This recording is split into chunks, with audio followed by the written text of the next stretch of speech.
cuando entiendes algo, te importa y entonces te puede preocupar. Si fuera un cuerpo humano el planeta, creo que los corales son como el latido del corazón. Es como el océano es el corazón y los corales mantienen como los nutrientes y energía fresca siempre entrando. Las cremas de sol tienen un montón de tóxicos, dañan directamente el coral. Dicen que el 10% de los corales del mundo están en peligro por la crema solar. Wow. Bienvenidos a un nuevo episodio de Crazy Mail Podcast, el podcast que viaja por todo el mundo.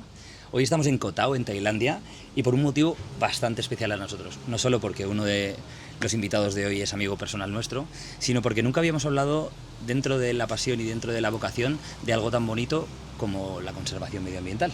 Tenemos con nosotros a Pablo Rodríguez y Sandra Rubio, si no me equivoco, que nos van a contar un poquito sobre la conservación marina, la conservación concretamente del coral. Muchísimas gracias por estar aquí con nosotros. Gracias a vosotros por invitarme, me hace mucha ilusión. A nosotros nos hace mucha más ilusión. Para empezar, me gustaría entrar un poco a lo importante, y es ¿por qué los corales son tan importantes para el mundo y para el medio ambiente? Yo creo que es algo que vendría bien para el que nos está escuchando que sepa, ¿no? Desde vuestra perspectiva, por qué es algo que hay que conservar. Pues a nivel de aquí de los arrecifes, son la base de todo el resto de cosas, ¿no? Entonces son la base de la cadena alimentaria, por ejemplo, a la que crecen, bueno, los corales, partiendo de la base que son animales, que mucha gente no lo sabe, piensan que son plantas o rocas, son animales que crean un esqueleto a la que crecen, ¿no? Y cuando crean ese esqueleto, crean estructuras que hacen que todo alrededor sea muy complejo. Entonces los peces, los invertebrados tienden como a acercarse también. Entonces si no tenemos esos corales, el resto de organismos tampoco pueden vivir en ese lugar, ¿no? Entonces lo necesitamos como base del ecosistema aquí. Y luego, por ejemplo, a nivel nuestro, como son la base del ecosistema, hace que tengamos muchos más peces, por ejemplo, para nosotros comer. Hace que, como crean esas estructuras, si viene una ola muy grande, protege las costas, por ejemplo. Como los corales tienen una relación, eso es igual un poquito más técnico, pero tienen una relación con una alga que vive dentro de ellos, entonces ese alga hace la fotosíntesis y es como una planta, genera oxígeno cuando lo hace, ¿no? Entonces son muchas cositas que son muy importantes luego a nivel también de general de nuestra vida, aunque vivamos en una ciudad, pero luego también aquí del ecosistema porque muchas cosas dependen de esos corales. ¿Qué pasaría si no estuviesen los corales? Pues que perderíamos un montón de biodiversidad. Normalmente pensamos como en el Amazonas como el sitio más diverso del planeta, pero realmente los arrecifes son muy, muy diversos. En el océano, el 25% de las especies del océano viven en arrecifes de coral. Entonces, el arrecife de coral es como un 0,1-0,2% de todo el agua que tenemos, pero tienen un 25% de la biodiversidad marina, entonces son fundamentales. ¡Qué barbaridad! Sí. Decía un amigo y divulgador científico que conocemos, se llama Nacho Dean, no sé si lo conocéis, una persona espectacular, que justamente no solo pensamos la biodiversidad del Amazonas, sino que pensamos que el Amazonas es el pulmón del planeta, cuando el verdadero pulmón del planeta son los océanos. ¿Cómo entró esa pasión por los océanos en vuestra vida? Contándonos un poco. Pues siguiendo con tu metáfora, diciéndolo así, yo de hecho mis talleres, que los copio un poquito intentando aprender de Sandra, creo que siempre empiezo con la idea de que cuando entiendes algo, te importa y entonces te puede preocupar.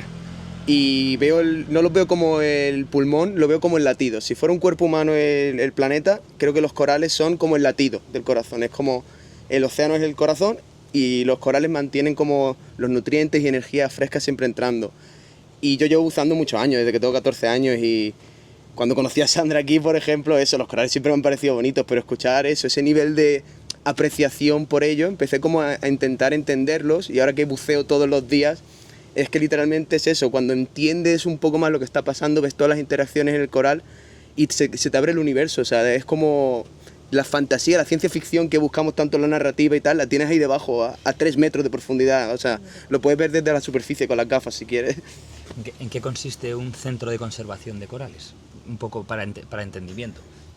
Pues yo ahora mismo estoy intentando que nuestro centro empiece ese movimiento, sea una tendencia en general que por A o por B, pero los centros de buceo cada vez más están más interesados en ser centros de conservación y creo que quizás tú eres la persona adecuada para responder a eso.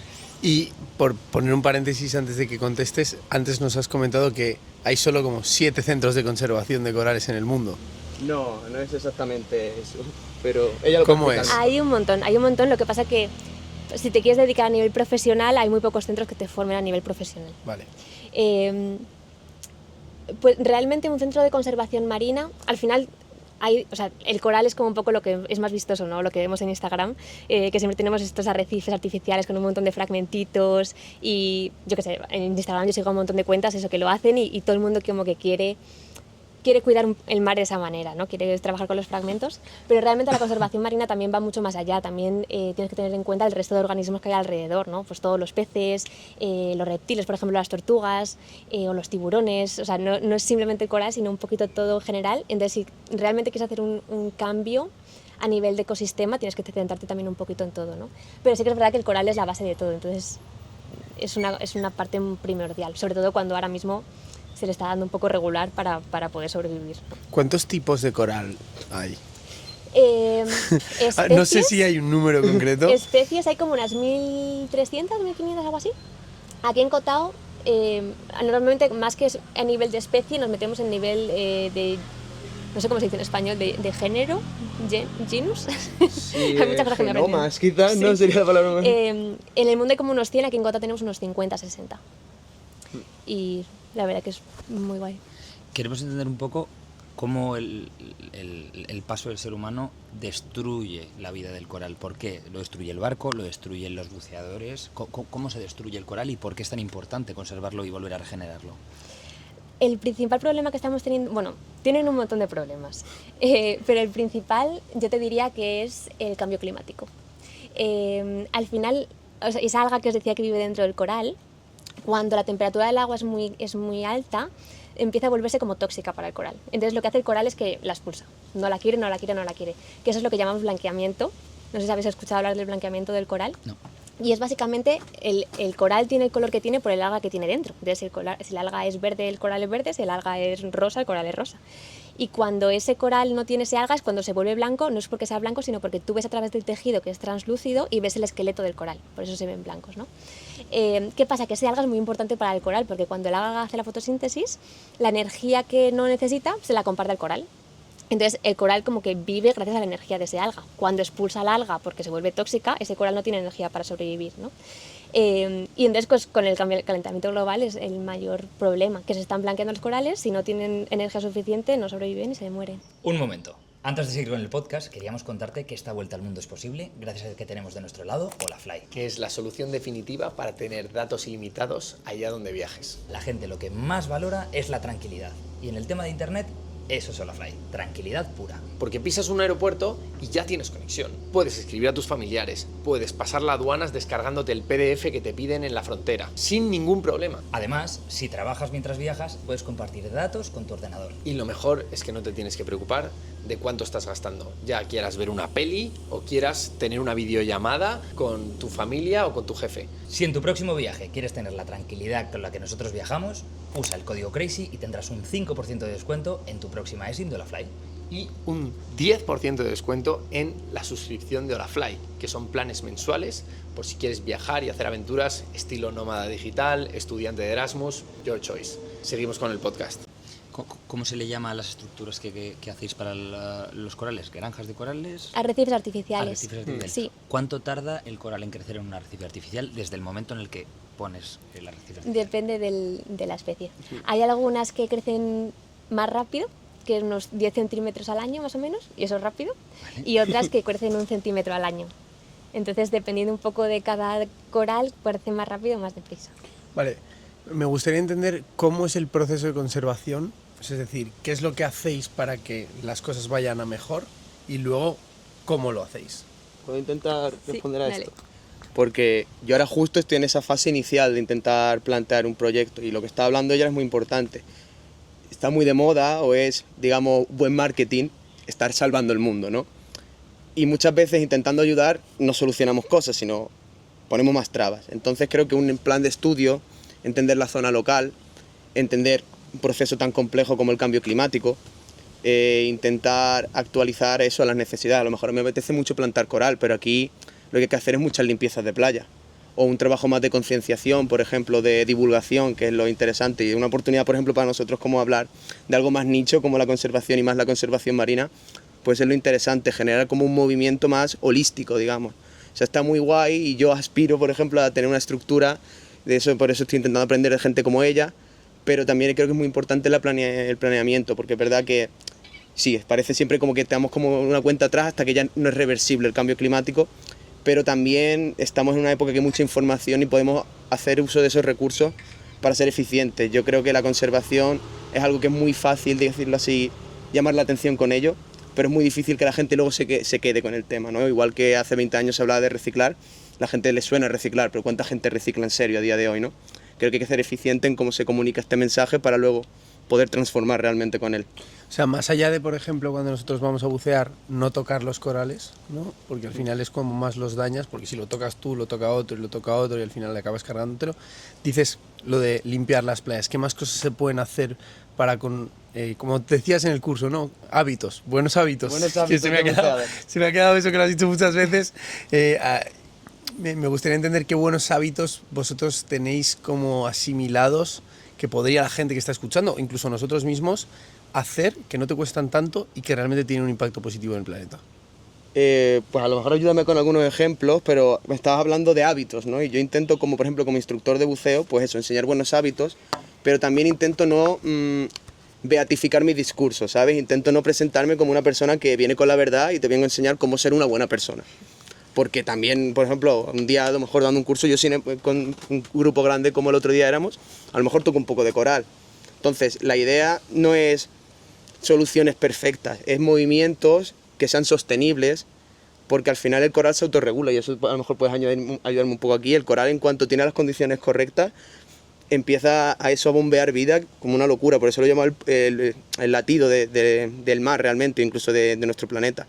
Pero creo que tanto como la formación, la consistencia y sobre todo el tener un plan de acción a largo plazo es lo que hace que la sostenibilidad sea algo increíble. Aquí podemos hablar, vas por la isla buceando y te encuentras corales artificiales, no, arrecifes artificiales que se plantaron hace 10, 5 o 2 años y no han tenido mantenimiento. Podríamos argumentar que eso es basura en el mar en vez de algo que está ayudando, ¿no? No exactamente, porque ahora ella puede explicar un poquito, pero me refiero que igual que con la época que nos fuimos al espacio, ahora tenemos la órbita llena de satélites, pues no queremos hacer lo mismo a lo mejor en el océano, que ya tiene un problema muy grande con la basura. Yo voy a hacerlo como un poco más bajado a tierra, de acciones realmente que vamos a hacer del día a día. Si vienes a Cotao o cualquier sitio así como tropical que tenga arrecife de coral, una cosa muy sencilla es, lo primero, como habéis dicho, no tocar nada, y luego, por ejemplo, no usar crema solar, que parece que, claro, sí, normalmente cuando te vas a quemar porque hace calor, pero las cremas de sol tienen un montón de tóxicos que dañan directamente el coral. Dicen que el 10% de los corales del mundo están en peligro por la crema solar. Wow. Y es muy fuerte y es una acción que es muy sencilla. Entonces, a lo mejor aplicándote una crema solar, hay muchas que tienen como una pegatinita que pone Reef Safe. Tienes que tener, hay como ciertos tóxicos. Yo normalmente lo que hago es que le hago una foto, se lo envío a ChatGPT y le pregunto si es, es safe o no. Yo no sabía esto, había visto que tú te puedes, como por ejemplo, crear tu propia crema solar con coco y no sé qué, con aceite de coco y no sé cuántos. Tenemos una, y que es como que te protege más, que no tiene toxinas para ti. Pero es curioso no saber el hecho de que te cargas el coral. Total. Eso es muy importante y luego hay veces que al final no dejas de añadir también nutrientes al agua, que normalmente pensamos que los nutrientes es algo bueno, pero no mucho. Y lo mejor muchas veces es ponerse simplemente una camiseta de manga larga, un sombrerito, unas gafas de sol, y entonces es una forma de protegerte del sol sin realmente añadir químicos al agua que puedan repercutir negativamente en el ecosistema. Qué curioso. Sí. No lo habríamos dicho nunca. Pero luego hay como cosas muy, muy sencillitas, por ejemplo, el jabón que utilizamos, el gel, el líquido de lavar los platos, todas esas cosas, igual tienen un montón de tóxicos, tienen microplásticos, entonces todo eso termina en el agua. O sea, va por las tuberías y termina directamente en el agua. Y todas esas cositas pequeñas que a lo mejor hacemos en nuestro día a día pueden hacer un cambio muy grande. O, por ejemplo, los plásticos de un solo uso, que a lo mejor... Eso, en España igual estamos más concienciados con eso, ¿no? El no utilizar las bolsas o botellas de plástico, siempre llevar la tuya, cosas así, pero real hacen un impacto. Y aquí nos encontramos muchas veces cuando vamos a bucear y recogemos plástico que viene de un montón de sitios, en plan, están siempre las letras de países, de un montón de idiomas diferentes, y todo acaba aquí, y es una pena, la verdad. Oye, la pregunta de ahora sé que es un poco complicada, pero me gustaría comprimir. Si alguien nos está viendo ahora mismo y os está escuchando y dice, yo quiero hacer lo mismo en mi vida, yo quiero lanzarme a ese sueño que es la conservación marina y quiero formarme yo y luego hacer mi centro de conservación o de formación de conservación, ¿cuáles son los pasos a seguir que tiene que hacer? Ya sé que son un montón, pero ¿cómo los englobaríais? Pues paso 1, tienes que ir a un sitio tal. Yo creo que el paso 1 sería formarte y tener un poco el conocimiento. Hay mucha gente que viene con conocimiento porque a lo mejor ha hecho biología marina, por ejemplo, conservación, y hay mucha gente que viene de cero. Y lo primero es encontrar un sitio que te guste para poder formarte. Obviamente si vienes a sitios así es mucho más sencillo que a lo mejor estando en tu casa, a lo mejor haciendo un máster, ¿no? El conocimiento va a ser diferente también. Pero aquí, por ejemplo, pues es como aprender de cero, no simplemente la teoría, sino también la práctica, de cómo hacer las cosas, cómo monitorear las tortugas, por ejemplo, los tiburones, cómo trasplantar los corales, ya no simplemente solo en esos especies específicas, sino a lo mejor cómo monitorear la salud del arrecife general, ¿no? Para ver si está sano, si no está sano, y si no está sano, qué es lo que pasa, si podemos hacer alguna cosa. Y todas esas cosas las aprendes pues aquí, aprendiendo y formándote. Y luego una vez que ya sepas, pues... ¿Dirías que estas playas están sanas? Digamos, depende. Te voy a decir depende. Depende de los corales, depende de dónde estén. Porque normalmente las zonas que tienen más turismo están menos sanas que las zonas que tienen menos turismo. Entonces a lo mejor buceas en un arrecife que está un poco en mitad de la nada, o que no tiene como no hay tanta gente que va o hay edificios alrededor, cosas así. Esos corales están mucho más sanos que a lo mejor los que ves en la bahía esta de aquí abajo, claro, que o sea, hay la barcos, costa oeste está bastante que hay barcos, que todo el agua trillada. de las villas termina en el mar, que la gente va a hacer snorkel con la crema del sol, esas cosas. Todas esas corales que hay por aquí están bastante regular. Si te vas a los que hay por ahí, están mucho más sanos. ¿Y eso se ve visualmente? Sí. Pero incluso de un vistazo. Sí. Qué heavy. Claro, tienes que aprender a identificar esas cosas, ¿no? Pero, por ejemplo, hay cositas muy sencillas. La primera sería el color del coral. Cuanto más oscuro es el coral, más sano está, normalmente. Porque quiere decir que está lleno de ese alga. Entonces, quiere decir que tiene un montón de energía para crecer, para reproducirse, para hacer pues, sus funciones vitales, ¿no? Si lo ves que está como más blanquecino, más paliducho y todo eso, es que se está empezando a blanquear y que está estresado por alguna cosa. Puede ser la temperatura, puede ser el agua, puede ser muchas cosas, ¿no? Y ahí ya vas viendo que... Y luego hay veces que ya ves el coral que se está muriendo. O sea, por ejemplo, el que es como las garras estas así. La acrópora. Ese tiene puntitos blancos, ¿no? ¿Eso sería eso? Sí, ¿O es parte del Total. coral? En este caso son los puntos de crecimiento. Vale. Entonces, la acropora, este coral en específico, es uno de los que crece más rápido, crece unos 10 centímetros al año. Y muchas veces crece tan rápido que el alga no tiene tiempo todavía de colonizar esa parte. Y entonces simplemente la puntita esa de coral que la ves blanca quiere decir que está creciendo y es muy buena señal. Si el resto del coral es de un color contundente, es buena señal. Qué bueno. Nosotros nos gusta siempre, para terminar, hacer 2 preguntas, y entonces vamos a hacer una cada uno, ¿vale? Vale. Estupendo.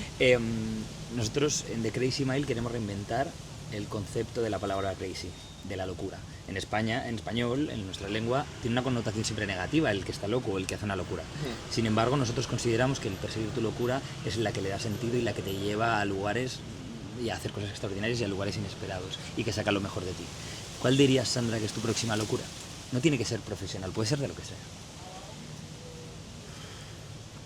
No lo he pensado, fíjate. Creo que si tengo que definir mi locura es escuchar a lo que me apetece hacer en ese momento. Entonces, de momento estoy muy contenta aquí. En el momento en el que sienta que la vida me lleva por otro lado, pues entiendo que la locura sería atreverme a hacer ese nuevo proyecto, ¿no?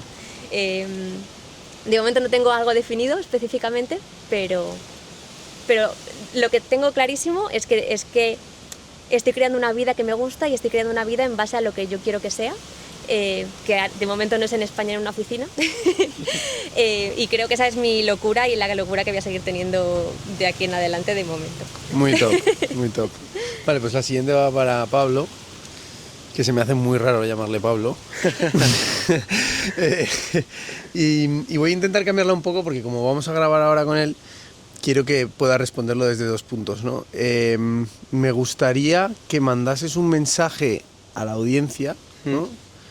a los que nos están escuchando ahora, para que puedan llegar a replantearse un poco su comportamiento con los océanos?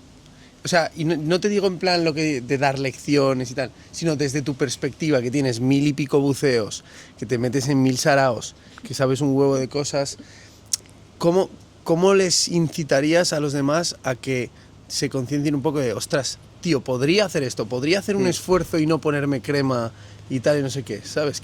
Es que es muy fácil coger y decir, no, es que la crema, ¿sabes? Probablemente lo hagamos en algún momento, porque somos personas, como Sí, claro, errores, sí. ¿sabes? No tengo crema, no me voy a quemar, no voy a tirarme 7 horas al sol, pero ¿cómo puedes hacer que hagan un poco clic, como Pues, nosotros hemos hecho mira, estos días? Ahora mismo estamos en Tailandia, en un sitio así muy bonito, muy icónico, pero yo soy de Algeciras, del sur de España, y me acuerdo de ver yo con mis ojos en la playa cuando era pequeño caballitos de mar muertos, y de recordar de mi abuelo siempre contarme de que la bahía de Algeciras estaba llena de caballitos de mar, de pulpos y de mola mola. No sé si sabéis lo que son los mola mola. Uy. Los peces luna.